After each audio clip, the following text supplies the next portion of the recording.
बात यकीनी है कि temptations are not sent to us to make us fall,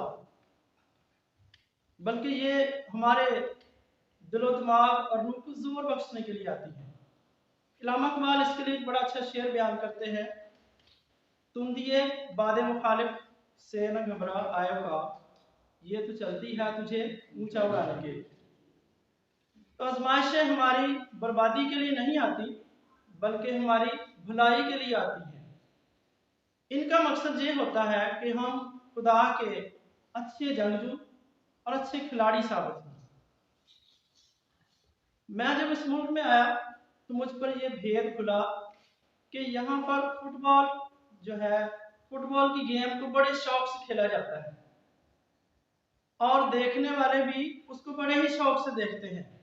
यहाँ तक कि दो टीमों के हमायती आपस में झगड़ भी पड़ते हैं कि आपकी टीम क्यों जीत गई है, हमारी टीम ने जीतना, आप उस टीम के हक में क्यों तालियां बजा रहे हैं।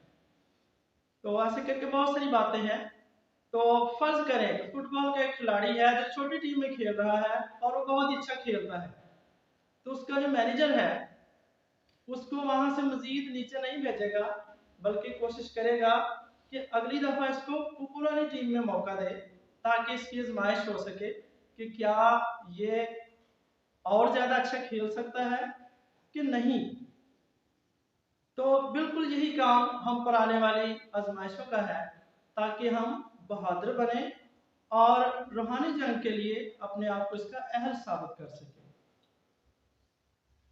यहाँ एक और बड़ी खास बात है, 40 दिन खुदा यीशु मसीह को 40 दिन तक बियाबान में आजमाया गया।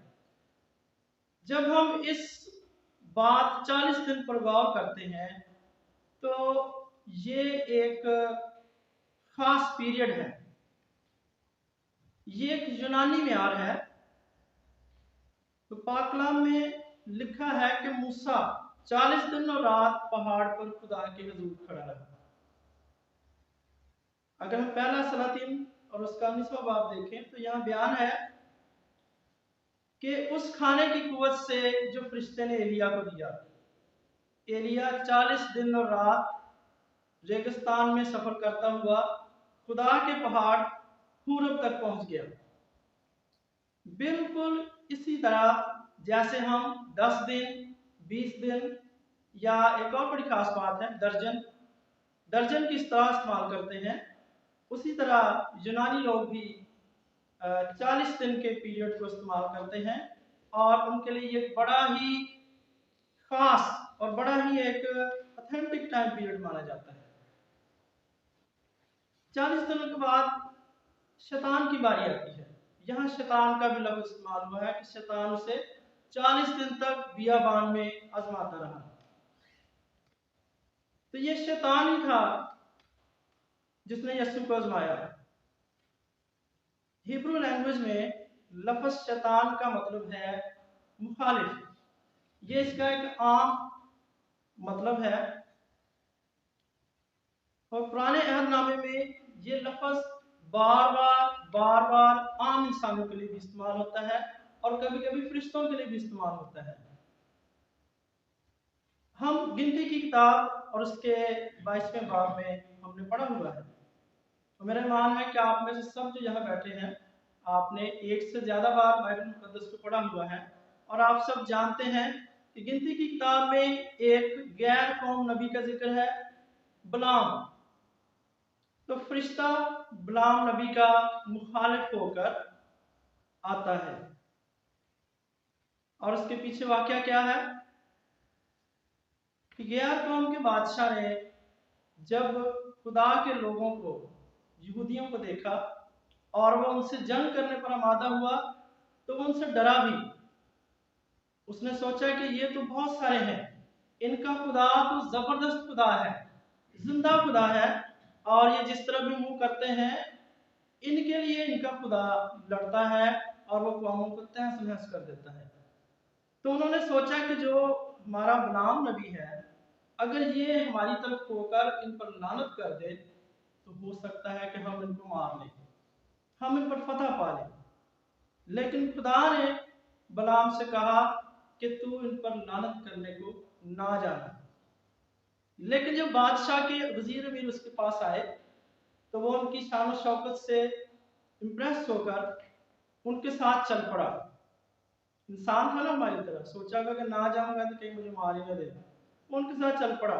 अब रास्ते में फरिश्ता उसका मुखालिफ होकर आ गया ताकि उसको रोक सके, और उसकी गधी जो कि फरिश्ते को देख रही थी, 3 बार गधी ने उसको तंग किया और उसने 3 बार उसको मारा, और तीसरी बार गधी की जुबान खुल गई और उसने कहा, क्या मैं तेरी वही गधी नहीं हूं जिस पर तू इतनी उम्र से सवार होता आया है? क्या मैंने कभी तुझे तंग किया? तूने क्यों मुझे मारा है? वो देख सामने फरिश्ता खड़ा है, तुझे मार देगा। और तब बलाम की आंखें खुदा ने खोली और उसने देखा कि वाकई फरिश्ता हाथ में नंगी तलवार लिए हुए खड़ा है, और फिर वो फरिश्ते के सामने जमीन तक झुक गया। और फिर खुदावंद के फरिश्ते ने उससे कहा, तू चल तो पड़ा है, अब चला जा उनके साथ, लेकिन वहां जाकर मेरे लोगों पर लानत ना करना। तो यहाँ जो फरिश्ते के लिए मुखालिफ का लफ्ज़ इस्तेमाल हुआ है, वो भी वो इस्तेमाल हुआ है जो शैतान के लिए इस्तेमाल होता है। फिर पाकला में एक और वाक्य है, पहला शमूएल उसका 29वां बाब है, और इसमें जिक्र है कि दाऊद बादशाह अपनी औलाद से, अपने खानदान से, अपने मुखालफों से डरकर भाग गया और फलस्तियों के बादशाह के पास जाकर पनाह ले ली, और उसका ऐसा गहरा दोस्त बन गया कि उसके साथ एक ही दस्तरखान पर बैठता जैसे एक ही घर के भाई बहन आपस में बैठते हैं।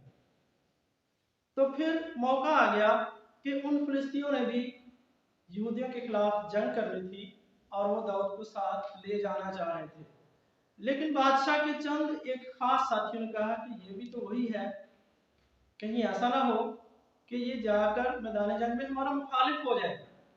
और यहाँ इब्रानी ज़बान में मुखालिफ का जो लफ्ज़ इस्तेमाल हुआ है दाऊद के लिए, वो भी वही है जो यहाँ पर शैतान के लिए इस्तेमाल होता है, यानी मुखालिफ है।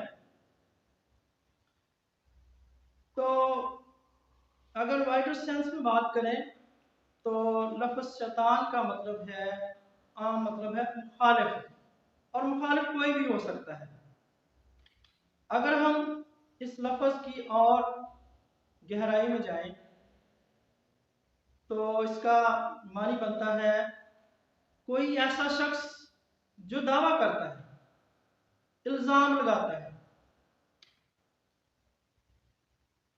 अय्यूब की किताब के पहले बाब में हमने पढ़ा है कि शैतान यहाँ पर यही काम करने आ गया। वो खुदा के हुजूर में खड़ा हुआ और खुदा के लोगों पर इल्जाम लगाता है। पाकला में लिखा है कि एक दिन खुदा के बेटे खुदा के हुजूर में आए और उनके दरमियान शैतान भी आ गया। अगर हम शैतान की तारीफ पर ध्यान करें तो हमें इल्म होगा कि शैतान भी खुदा का बेटा है। खुदा ने इसको ऐसे तरीके से बनाया, और इसके बारे में कलाम में लिखा है खातमुल कलाम, खातमुल कमाल, सब मखलूकात से ज्यादा खूबसूरत, ज्यादा अक्लमंद, ज्यादा चालाक और ज्यादा ताकतवर। और यहीं से उसका गुरूर शुरू हो गया कि मैं तो सबसे अच्छा हूं, बाकी सब नीच है। यहाँ पर खुदा कहता, हाँ भाई तू कहाँ से आया है?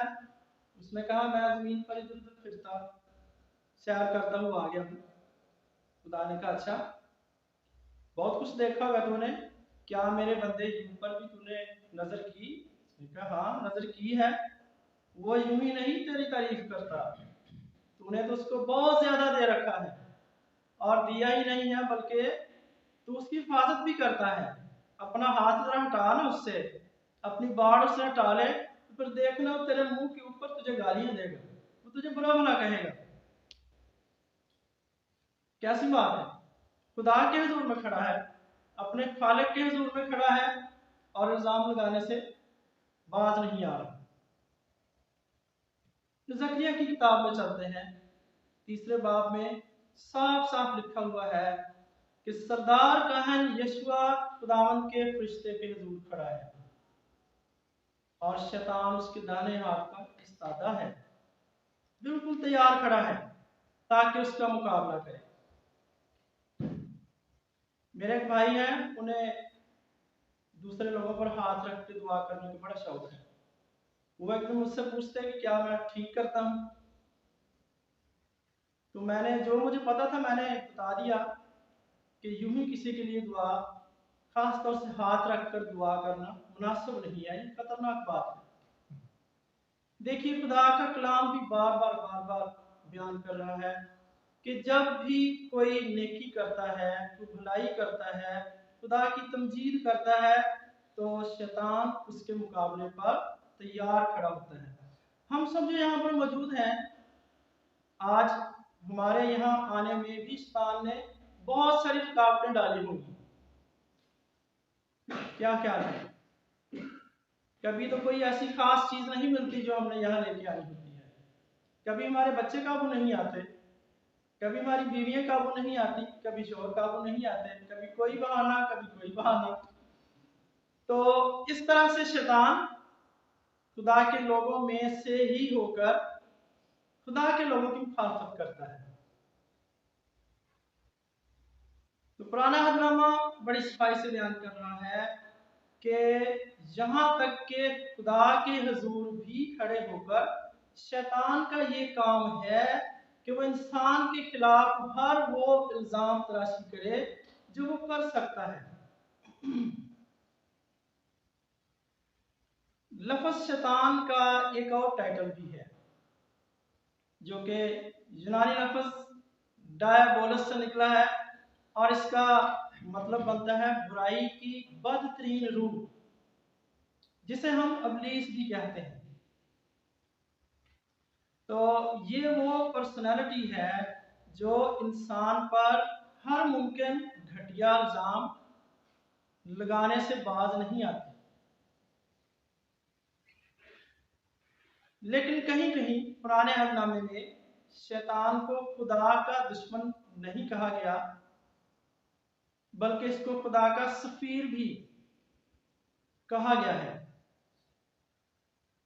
अगर साफ लफ्जों में ना भी कहा गया हो तो हम इसके काम से जानते, जमीन पर इधर उधर फिरना और इंसानों पर निगाह रखना। इंसान क्या कर रहे हैं, क्यों कर रहे हैं ये, और जहां पर इसका वार चलता है, ये खुदा के सामने उनकी बुराई करने से बाज नहीं रहता। अपनी असीरी के दौरान यहूदियों ने गैर कौमों की कायद सीख ली। आखिर एक वक्त ऐसा आया कि दुनिया के बादशाह उनके खिलाफ खड़े हुए, और क्योंकि यहूदी लोग खुदा से बागी हो गए, इस वास्ते फिर खुदा ने गैर कौमों को उन पर चढ़ाई करने दी और वो उनको पकड़कर अपने अपने मुल्कों को बांध कर ले गए। इस दौरान उन्होंने दुनिया के दूसरे लोगों से, दूसरी कौमों से उनके कायद सीख लिए। तो फारसी सल्तनत में एक अकीदा है कि हमारी ये जो ज़मीन है ये एक मैदान जंग है। यहाँ हर वक्त दो ताकतें आपस में झगड़ती रहती हैं, एक दूसरे की मुखालिफ है। एक है पावर ऑफ लाइट यानी नूर की ताकत, और दूसरी है पावर ऑफ डार्कनेस यानी तारीकी की ताकत। The whole universe is a battle ground between them. इस जंग में अब ये इंसान की मर्जी है, खुदा ने इंसान को आजाद मर्जी बना दिया है कि अब ये उसकी मर्जी है कि वो दोनों में से किस ताकत का साथ देता है। आसान लफ्जों में बात करें तो इस दुनिया में एक खुदा है जो बड़ी ताकत है, जिसका कोई मुकाबला नहीं कर सकता, और दूसरी ताकत है उसका मुखालिफ यानी शैतान। तो अब ये लाजम हो गया है कि शैतान का मतलब है द एडवर्सरी फॉर एक्सीलेंस, जो वो हमेशा इंसान के खिलाफ करता रहता है। इसकी बुनियाद पर यही इसके नाम का मतलब है, और यूं ये हकीकत हमारे सामने आती है कि हर एक बुराई और मुखालफत जो खुदा के खिलाफ होती है, इसका गढ़, इसका बनाने वाला शैतान ही है। अब हम नए अहदनामे पर गौर करते हैं तो हमें पता चलता है कि इंसान के हर दुख और बीमारी की वजह शैतान है। लूका की इंजील उसका 13वां बाब और उसकी 16वीं आयत इसका बयान करती है। यहाँ पर एक औरत है जिसको शैतान ने जकड़ा हुआ है। शरह के आलम खुदावंद यीशु मसीह की इताअत में है, क्या ये इसको ठीक करता है या नहीं करता। सबत का दिन है तो ये काम जो है, क्या ये काम करेगा। खुदावंद यीशु मसीह यहाँ पर साफ लफ्जों में बयान करते हैं कि क्या वाजिब ना था कि इब्राहिम की ये बेटी जिसको शैतान ने 18 वर्ष से जकड़ रखा है, बांध रखा है, सबत के दिन इसको इस बंध से छुड़ाया जाए। फिर लूका की इंजील के 22वें बाब में हम देखते हैं कि शैतान यहूदा में समाया, जो इस्करियोती कहलाता है, और उन 12 में शुमार किया जाता है। तो पहला पत्रस 5वां बाब उसकी आयत नंबर 8 और 9 बड़ी सफाई से बयान करती है कि इब्लीस हमारा मुखालिफ है। तो यहाँ साफ साफ लिखा है, तुम्हारा मुखालिफ इब्लीस गरजने वाले शेर बब्बर की तरह ढूंढता फिरता है किसको फाड़ खाए। तुम ईमान में मजबूत होकर ये जानकर उसका मुकाबला करो कि तुम्हारे भाई जो दुनिया में हैं ऐसे ही दुख उठा रहे हैं। हमें मान रखने की जरूरत है और मजबूत होने की जरूरत है, क्योंकि खुदा का कलाम शैतान और उसके पैरोकारों के मुस्तकबिल को भी बयान करता है। मत्ती के इंजील के 25वें बाब और 41वें आयत में लिखा है, और शैतान और उसके पैरोकारों का मुस्तकबिल क्या है कि फिर वो बाएं तरफ वालों से कहेगा, आए मलऊनो, मेरे सामने से उस हमेशा की आग में चले जाओ जो इब्लीस और उसके फरिश्तों के लिए तैयार की गई। अब इस मुकाम पर हमें आजमाइश के वाक़े का निचोड़ हासिल होता है कि खुदावंद यीशु मसीह को ये फैसला लेना था कि उसने कैसे अपना काम करना है। वो अपने जबरदस्त काम, अपनी सारी खिदमत और आला तरीन कुर्बानी का फहम रखता था कि मैंने ये काम करना है, मुझे खुदा ने इसलिए भेजा है। और इसके साथ साथ वो उस जबरदस्त मुखालिफ ताकत से भी आशना था जो उसके मुकाबले में थी। तो खुदा कह रहा था कि मेरी मोहब्बत इंसानों तक पहुंचाओ, उनसे जान देने तक भी मोहब्बत रखो, इस नाकाबिले तस्खीर मोहब्बत से उन्हें फतह कर लो, चाहे तुम्हें सलीब पर अपनी जान भी देनी पड़ जाए। जबकि शैतान खुदा यीशु मसीह को आजमा रहा है, उसके कानों में आहिस्ता आहिस्ता बुराई डाल रहा है, कह रहा है कि तुम तो खुदा के बेटे हो, इंसान को बर्बाद करने के लिए अपनी ताकत इस्तेमाल करो, अपने दुश्मनों को तबाह कर दो, खून खराबे और ताकत से दुनिया को मगलूब कर लो। देखिए कैसे बहाने बना बना कर शैतान बातें करता है। जब खुदा यीशु मसीह सलीब पर लटके हुए हैं तो उसके सामने वाले लोग उसको ताने दे दे क्या रहे हैं, इसने औरों को बचाया, अब अपने आप को भी बचा कर दिखाए ना। अगर ये सलीब से उतर आए तो हम इसका यकीन कर लेंगे, इस पर मान ले आएंगे।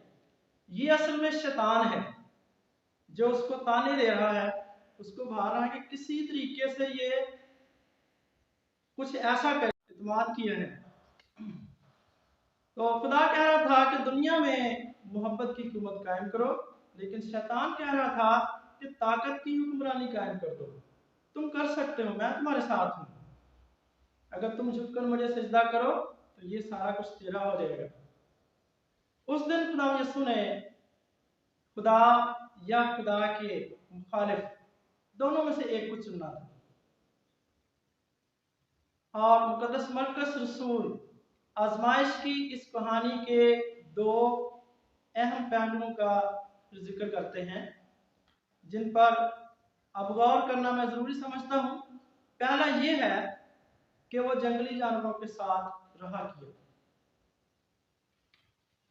बियाबान में उस जमाने में, आज से तकरीबन 2000 साल से ज्यादा अरसे गुजर गया है, तब तो दुनिया पर बहुत सारे जंगली दरिंदे थे जो कि आप नजर नहीं आते। उनमें चीते भी थे, शेर भी थे, रीछ थे, गीदड़ थे, और इस तरह के और बहुत सारे खूंखार दरिंदे घूमते फिरते थे। जब हम इन जानवरों का जिक्र करते हैं तो बियाबान का ये मंजर हमारे सामने और भी डरावना और दहशतनाक हो जाता है, लेकिन शायद यहाँ ऐसा नहीं है, बल्कि यकीनन ये एक खूबसूरत नज़ारा है, क्योंकि जंगली दरिंदे भी खुदा यीशु मसीह के दोस्त थे। यहूदी लोग पुराने ज़माने में जिस गोल्डन पीरियड का ख्वाब देखा करते थे, उनमें से एक ख्वाब यह भी था कि जब मसीहा आएगा तो इंसान और दरिंदों के बीच में से दुश्मनी खत्म हो जाएगी। और इसका बयान हूसिया नबी की किताब उसके 2 बाब में इस तरह से है कि तब मैं उनके लिए जंगली जानवरों और हवा के परिंदों और जमीन पर के रेंगने वालों से अहद बांधूंगा। और मजीद यशायाह नबी का सहीफा उसके 11वें बाब में बड़ी ही तफसील से दर्ज है कि भेड़िया बर्रे के साथ रहेगा और चीता बकरी के बच्चे के साथ बैठेगा और बछड़ा और शेर बच्चा और पला हुआ बैल मिलजुल कर रहेंगे और नन्हा बच्चा इनकी पेशरवी करेगा। और इसके बाद आगे तक आप इस बयान को पढ़ सकते हैं, बल्कि मेरा ईमान है कि आपने इसको पढ़ा भी हुआ है। इसके बाद के ज़माने में जब खुदा यीशु मसीह के पैरोकार इस दुनिया में ज़ाहिर हुए, उन्होंने खुदा के कलाम को जगह जगह फैलाया, तो उन्होंने भी जानवरों के साथ बात की और जानवरों ने उनकी बात सुनी और समझी। चंद सदियां पहले की बात है, खुदा के पैरोकार मुकद्दस फ्रांसिस ऑफ असीसी इस दुनिया में ज़ाहिर हुए और मुकद्दस फ्रांसिस ने जानवरों को भी खुदा का कलाम सुनाया। जब इन्होंने अपने शहर में खुदा के कलाम की मनादी करना शुरू की, तो ये तो खुदा यीशु मसीह का भी प्रमाण है कि नबी अपने देश के अलावा कहीं और बेइज्जत नहीं होता। तो लोगों ने बड़ा मजाक उड़ाया, उन्होंने कहा जाओ जाकर मछलियों को सुनाओ, जाओ दरिया के किनारे जाओ। ये सचमुच वहां पर चले गए, दरिया के किनारे खड़े होकर इन्होंने मछलियों से बात की और मछलियां पानी के ऊपर आ गई और यूं साकत थी जैसे वो उसकी बात बड़े गौर से सुन रही हैं। चंद लोगों ने जो इधर उधर घूमते रहे थे, उन्होंने जाकर शहर में बताया कि यार वो पागल खड़ा है दरिया के किनारे और देखो मछलियां उसकी बात सुन रही हैं। तो जिन्होंने इसको मजाक किए थे वो अब सचमुच खुद भी गड़बड़ा गए कि ये तो हमने ही उससे कहा था कि जाओ मछलियों को सुनाओ, और वो तो सचमुच मछलियों से बात कर रहा है। यहां से बहुत सारे लोग उसके पीछे चल पड़े और एक खुली जगह पर मुकद्दस फ्रांसिस खुदा का कलाम सुना रहे थे और वहां पर हवा में उड़ने वाले परिंदे बड़ा शोर कर रहे थे, लोगों को सुनने में मुश्किल हो रही थी। तो उन्होंने उनसे कहा, चिड़िया बहनों, खुदा के लोग डिस्टर्ब हो रहे हैं, आप भी नीचे आ जाओ, मैं आपसे भी बात कर रहा हूँ। तो खुदा का करना ऐसा हुआ कि चिड़िया नीचे आकर लोगों के साथ बैठ गई और उस इलाके में लोगों का डर के मारे बुरा हाल था कि शाम के वक्त एक भेड़िया जंगल से आता था और जो भी बच्चा बड़ा या जानवर उसके हाथ चढ़ता उसे लेके जंगल में भाग जाता और खा जाता था। मुकद्दस फ्रांसिस उस रात घर से बाहर आए, उन्होंने कहा आज मैं इससे बात करता हूँ। ये खुदा की नेमतें हैं कि खुदा अपने बंदों को देता है। और जैसे ही वो भेड़िया आया, अब लोग भी खिड़कियों से छुप छुप के देख रहे हैं कि ये पागल शख्स है, इसने अपनी जान गवा बैठनी है। तो जैसे ही वो भेड़िया आया, मुकद्दस फ्रांसिस ने कहा, भाई भेड़िए, मैं तुम्हें यीशु मसीह के नाम से मना करता हूँ। ये लोग तुमसे बड़ी मोहब्बत करते हैं, लेकिन तुम्हारे इस अमल की वजह से ये तुमसे नफरत करते हैं, ऐसा ना करो। तो भेड़िया बिल्कुल उनके पैरों में आकर बैठ गया, जैसे हमारे पालतू कुत्ते आकर बैठते हैं। और उसके बाद से वहाँ किताब में लिखा हुआ है कि वो मरने तक भेड़िया फिर उसी शहर में रहा और वो हर घर का मेहमान होता था, जैसे अपने पालतू जानवर मेहमान होते हैं।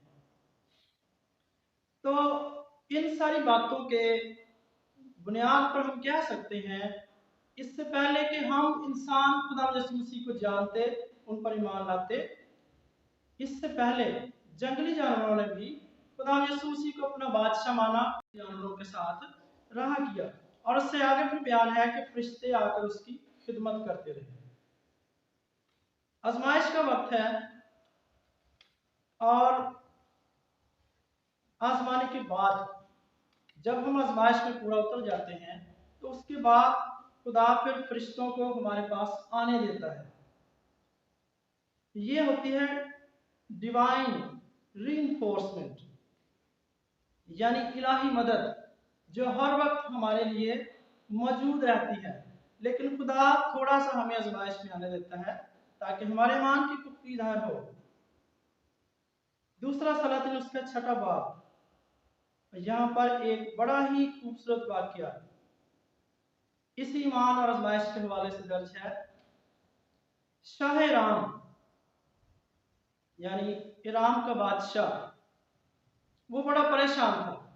उसने कहा, यार मैं अपने दुश्मनों यहूदियों के बारे में जो भी बात मैं छुप कर कहता हूं उनको कौन बता देता है, जाकर कैसे पता चलता है उनको। उसके खादमों में से एक को पता था ये कैसे होता है। उसने कहा, बादशाह वो जहाँ ना अलीशा नबी फला जगह पर रहता है, तो तेरी सारी बातें उसको पता होती है। वो पता नहीं कैसे उसको पता चल जाता है कि दिल में क्या सोच रहा है, और वो जाकर यहूदियों के बादशाह को बता देता है, और इस तरह तेरी सारी चालें जो हैं वो सारी नाकाम हो जाती हैं। तो बादशाह ने कहा, अच्छा ये तो फिर बड़ी बुरी बात है, जाओ ना जरा उसको पकड़ के तो लाओ इधर, मैं देखूं कैसा नबी है वो। अब बादशाह के घोड़े और उसके रथ और उन पर सवार एक बड़ा लश्कर अलीशा नबी को पकड़ने के लिए रवाना हो गया है, और रातों रात जाकर उस सारे शहर को जहां पर अलीशा रहता था उन्होंने उसको घेर लिया कि ना कोई यहाँ से अंदर जाएगा ना यहाँ से बाहर जाएगा जब तक कि हम अलीशा को पकड़ ना लें। और आज वो हमसे बच नहीं पाएगा, आज हमने उसको पकड़ना ही पकड़ना है। सुबह सुबह अलीशा का खादम बाहर निकला और वो हाँफता कांपता भागता हुआ डर के अंदर पहुंच गया। उसने अपने उस्ताद से कहा, आज हम नहीं बचते, आज हम मारे जाएंगे। देख बार फौजों ने चढ़ाई कर दी है, हमें घेरे हुए हैं। अलीशा कहता, कोई बात नहीं, जो हमारी तरफ है वो उनसे ज्यादा है जो उनकी तरफ है। तो अलीशा दुआ करता है कि आए खुदावंद मेरे शागिर्द की आंखें खोल। और फिर उसने कहा कि देखो जरा शहर के चारों तरफ पहाड़ों पर देखो क्या है उधर। तो उस खादिम ने देखा कि वहां पर खुदावंद की फौजें हैं, आग वाले घोड़े हैं, ऐसे फौजी हैं जिनके हाथों में आग वाली तलवारें हैं, और वो बेशक मुखालिफ फौज से ज्यादा है। तो फिर अलीशा दुआ मांगता है और खुदा शाह राम की फौजों को अंधा कर देता है। और फिर इतना ही नहीं बल्कि वो उनको जाकर शाह यहूदा के पास ले जाता है और कहता है कि ये तेरे दुश्मन की फौज है। और शाह यहूदा उनको जब कत्ल करने लगता है तो यहाँ पर खुदा का खादिम अलीशा नबी कहता है, नहीं ये तुझे जेब नहीं देता, क्या तू ऐसे किया करता है, ये तो अंधे लोग हैं बेचारे, इनको मारना तुझ पे वाजिब नहीं है। देखिए यहाँ पर शैतान का काम है इल्जाम लगाना, लेकिन खुदा के कारोबारों का काम है दूसरों की जान खलासी कराना। ये नहीं कहता कि देखो ये तेरे दुश्मन है, कब तू मार ले, मैंने तेरे हवाले कर दिया, हम अंधे हो गए हैं। लेकिन कहता नहीं ये वाजिब नहीं है, तू बादशाह है, तुझे जेब नहीं देता ये। तो ये सब खुदा के पाकलाम के वादे हैं, जो उसके वाकयात हैं जो बयान करते हैं कि खुदा यीशु मसीह को आजमाइशों की जंग लड़ने के लिए खुदा ने छोड़ नहीं दिया था, बल्कि उसके फरिश्ते आकर उसकी खिदमत करते थे। इसी तरह जब हम भी तरह तरह की आजमाइशों में गिरफ्तार हो जाते हैं और हम खुदा पर अपना ईमान और भरोसा कायम रखते हैं, बहुत सारे लोग हैं जो गैर मामूदों की तरफ रुजू हो जाते हैं, कहते चलो फलां पीर बड़ा अच्छा, हमने सुना है फलां बाबा है वो दम करता है, हमारी दाढ़ें दुख रही हैं तो वो दाढ़ पे दम करता तो ठीक हो जाती है, छोटी सी बात है। तो इस तरह से फिर हम खुदा का इनकार कर देते हैं, हम अपने ऐसे अमाल से खुदा को रद्द कर देते हैं। लेकिन जब हम बड़ी से बड़ी मुसीबत भी उठाकर खुदा के साथ साथ साबित कदमी से चलते रहते हैं तो फिर हमारी मदद के लिए खुदा अपने फरिश्तों को भेजता है। जब हम खुदा के हुजूर घुटनों के बल हो जाते हैं तो फिर आजमाइशें भी हमारे सामने घुटने टेक देती हैं। इसलिए आइए आज ही से खुदा यीशु मसीह की पैरवी सच्चे दिल से करें और अपनी जिंदगियां उसके हाथ पे दे दें, ताकि वो अपने फरिश्तों को हमारे पास आने से मना ना करे। मेरी दुआ है कि खुदा इस कलाम के वसीले से आप सबको भी और मुझे भी ऐसा ही करने का फजल बख्शे। आमीन।